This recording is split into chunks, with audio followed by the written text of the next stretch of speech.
What's up, y'all? This is Wintv Wintv right here on this YouTube channel. If you're new here, we really appreciate you. Don't forget to subscribe, like this video, and tap on the notification bell to get notified when we post a new video. Don't forget to tell your friends, to tell your families and your associates to subscribe to this channel, Wintv.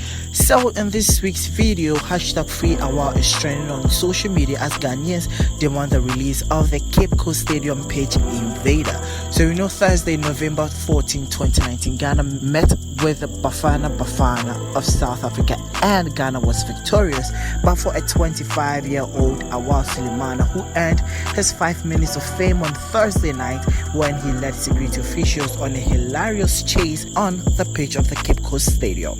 So the incident, however, landed him in jail and left him facing public disturbance charge. So apparently, Awal jumped over a railings from the stands and sprinted onto the stage and invaded a number of security officers who were chasing him, and now social media is out campaigning with the hashtag Free Awal from cells. So you can also join the fun, you can also join the campaign, but don't forget to keep your eye on this space, because Wintv, we are here to give you the best of information, nothing more but current and leading information. Subscribe to the YouTube channel Wintv. I'm out.